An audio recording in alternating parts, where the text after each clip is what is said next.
Now, when importers bring in goods, they are given a specific period of time to clear with customs and pick the cargo. However, in instances where goods overstay, the Kenya Revenue Authority puts it up for auction. I talked to KRA's Chief Manager in charge of the Nairobi Inland Container Depot, Rosemary Mureithi, to understand the process of auctioning imported cargo, as well as what importers can do to avoid having their goods being auctioned. This is how the conversation went. Did you know that the Kenya Revenue Authority auctions imported goods? The circumstances around these auctions is what we're here to find out today. We'd like to have a conversation with Rosemary Mureithi. She is the Chief Manager at the Inland Container Depot that is in Nairobi and at the Kenya Revenue Authority. Welcome and thank you for speaking with us. Thank you. So the auction of these imported goods, how does it happen? The auction of these imported goods happens, for example, in various ways. One, and the most common, is when the cargo owners do not enter, pay their goods, and remove their goods from a customs release station within the stipulated days as laid down in the East African Customs Management Act, which is 30 days after deposit of the goods into a customs warehouse. Yes, and the deposit of the goods also comes in two ways. The expectation, or what the Act provides for, is that within 21 days from the arrival of the goods into the country and into any customs station, for example, the internal container depot, then this expectation is within 21 days they should have entered the goods, cleared them, and have them removed out of the facility. But in some cases, you'll find the owners do not do the declarations in time, they do not make payments in time, and they do not clear their cargo in time. So in that case, those goods are now deemed to be unclaimed at that point, and they are deposited into the customs warehouse. They're deemed to be deposited in a customs warehouse, and if they're not cleared within 30 days in the customs warehouse, then we have no obligation other than to put those goods in a gazette notice to notify owners that there's an intention to auction those goods. And like I said, they come in two ways. One is that one where the owners have not declared the cargo. Two is where sometimes you'll find during verification of the cargoes, there's some undeclared items. So whatever is undeclared and not paid for in a certain consignment, then it will also be taken and deposited in a customs warehouse, and the owner issued with a deposit certificate. So if he also does not clear those goods within 30 days, then the goods again will be gazetted for auction for 30 days. So the gazettement process gives the cargo owner another 30 days to clear their goods out of the customs facilities. If they clear their goods within those facilities, then they will clear their goods and get them out, but they have already accrued what we call the customs warehouse rent. Yes, and they'll be able to clear their goods and take away. But if they do not, then the goods will be offered for auction on the date that is specified in the gazette notice. And this clearing that you keep mentioning, what exactly does it entail for one to clear their goods? For one to clear their goods, they need to enter them into our customs systems. Currently, the Simba system, or the new system that we have implemented, the ICMS, pay the taxes, and then clear their goods. They can use agents also to assist them in that process. So far, how do you think this, or rather, how have you seen this auctioning process going? So say for this year or every year, how many times do you do these auctions? We do an auction approximately once a month. Every 1 month we conduct an auction. And one of the reasons why an auction is important, again, is to decongest the places of release. In ICD, at the port of Mombasa, one of the key objectives is to reduce the congestion in those places so that other cargo can come in and be removed from that place. But if we keep on accumulating cargo that is not cleared, then it becomes a problem for facilitation at those facilities. Number two, it is also to recover the revenue that is being held by those consignments. When someone has these goods, maybe they've not been claimed or they've not been cleared, as you say, how much has been made so far in these auctions, maybe on a monthly basis, or do the amounts vary? Definitely the amounts vary depending on the number of consignments that are being that have been lotted for auction and that have been made available for auction on the day of the auction. You'll have an auction that you'll have 50, 60, 70% of them attracting offers and being sold. But you'll have some of them that will have no offers for anybody. Nobody is bidding for those consignments. And the key reason around that is some of the goods that come in, some of them are very specialized and will suit only the owner of the goods who imported them. So they might not attract bids. Some of them will not pass the test of Kenya Bureau of Standards. For example, before we do the auction, there are other processes that get into place. For example, KEBS has to come in and do their checks, especially where they are perishables, where they are restricted goods like mitumba and the others, to make sure they conform to the standards that they have put in place. Then the other reason is also for valuation purposes. We do open those containers as KRA customs to ensure that we do valuation for those containers so that we are able to recover our revenue.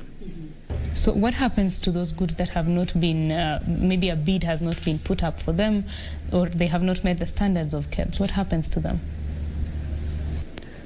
The goods where they've not met the standards, definitely we start a process of destruction. Yes. To ensure the goods have not met the standard, there's no other alternative, it's just to plan for them to be destroyed. And for those now that say are going now for the auction, can the owner negotiate maybe or even communicate why they have not cleared these goods, and what can be done for the owner to maybe salvage their goods?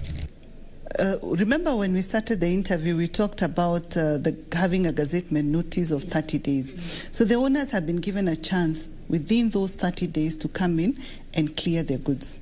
So where they have exited exceeded the 30 days and they have not claimed for their goods, maybe the only way they can stop the auction of their containers is through a court process. Right.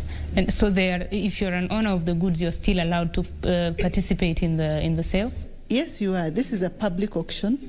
Everybody is invited to the auction. And how does KRA now treat these proceeds from the auctions? The proceeds from the auctions go into the revenue docket. It just comes as part of the revenues for the department. And how do you now manage the costs of the auctions and all that? Do they come from that revenue, or do you get it from the coffers of the KRA? It's just the administrative part of KRA. Remember, just even the other function, yes, there are costs to it, but that is why KRA is here, and that is an administrative cost to KRA. All right. And maybe for the last auction that you had, could you give us maybe a picture of what was made from this auction? The auction that we held last, we sold a total of about 18 lots that were bidded, and we collected a revenue of about 22.8 million. Are there figures maybe for the whole year so far? Or? Yes, we have the figures. They can be produced. Because remember, this is a special year where I think within the year we have had this is our second auction that we did on 18th of November this month. The previous auction was last month. Prior to that, we never did any other auction because of the pandemic that has been with us since the month of March. However, between these 2 months, I think now we have collected, the other auction we collected 11.5 billion, and this one we collected 22.8 billion. That gives us an average of 34 million. Yeah. And for the public, you said that this is a public auction. So how can someone who is maybe interested participate? What is the process for them? Remember, this is advertised in a public gazette notice. So that's why it is publicized, is that people can know that there's going to be an auction at this particular station on this day. These are the goods that are going to be offered for auction on that day. So it's up to the public to show the interest, and they're allowed 2 days before the auction to come in, view the goods that are available for auction, and at that point they're able to make a decision So there are no restrictions. We don't have many rules around that because it's just them presenting themselves.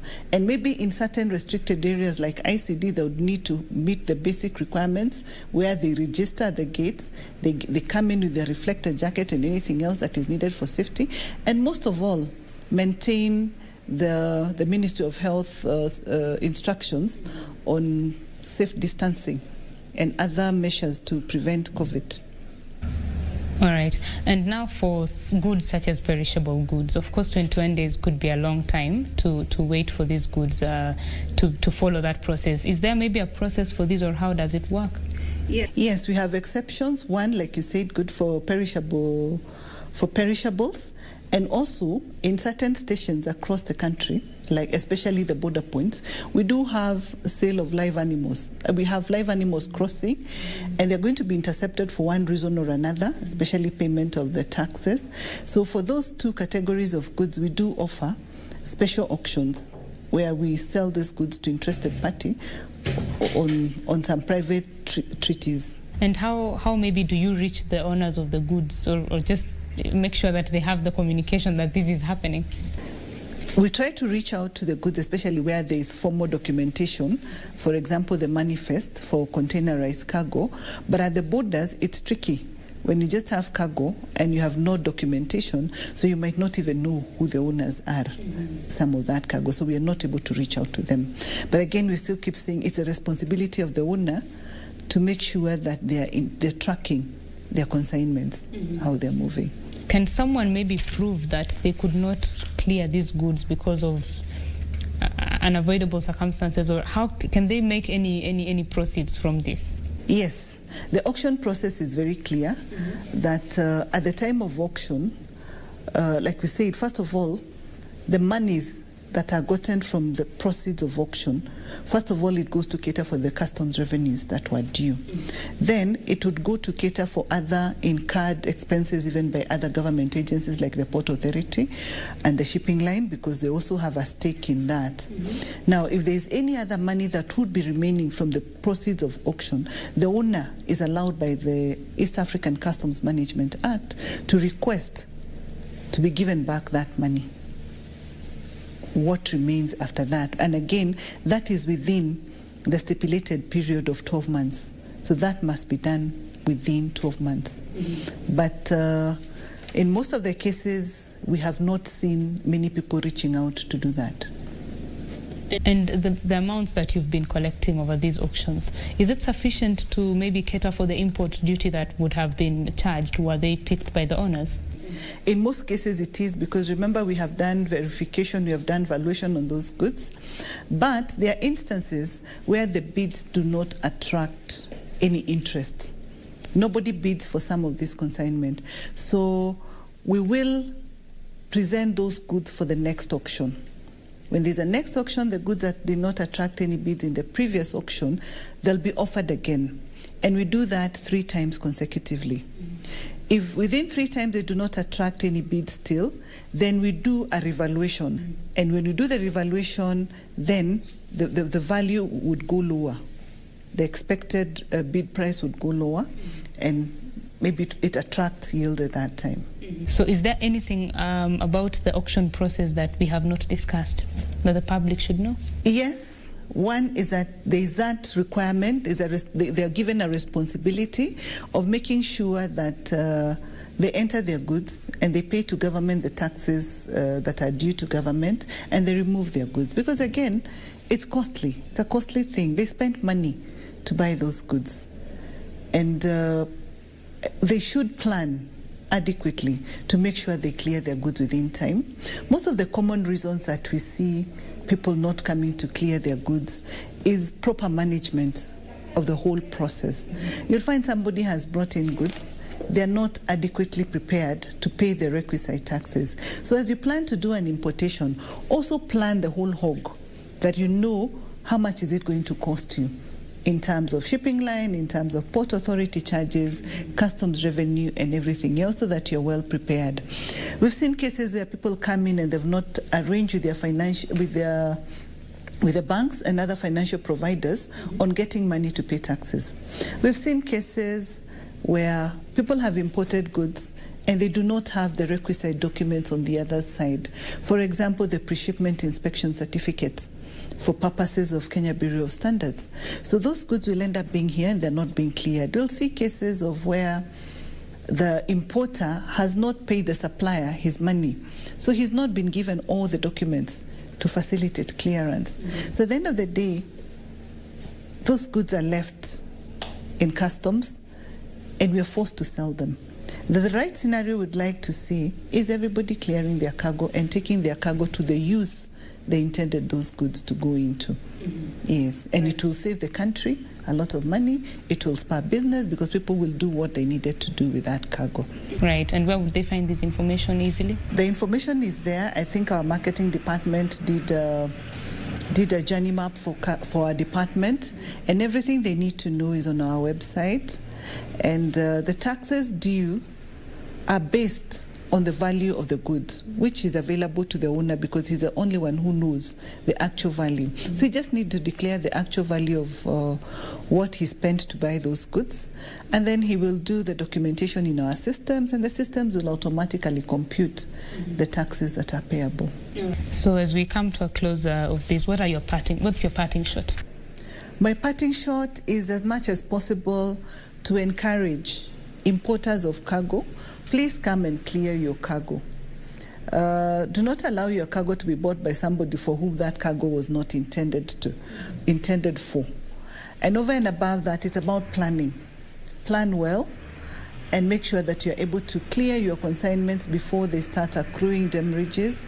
And you save us all, you develop your country, you spur the economy, because that little item that you brought into this country, especially for trading purposes or for manufacturing purposes, it had a need that needs to be met. And also, let us also decongest our places of clearance for purposes of allowing more cargo to come in and help in the building of this nation. Okay, thank you very much for speaking with us. Karibu sana. All right, that was Rosemary Mureithi. She is the Chief Manager of the Inland Container Depot here in Nairobi, in charge of the KRA. And we have been speaking about the auction process of imported goods, what qualifies goods to be auctioned. And she says that it is important for you, if you are going to import goods, make sure you plan the whole process, including those taxes, to ensure that they come and do the use they were intended for. My name is Betty Kiptum. Thank you very much for watching Business Insight. Continue enjoying the program.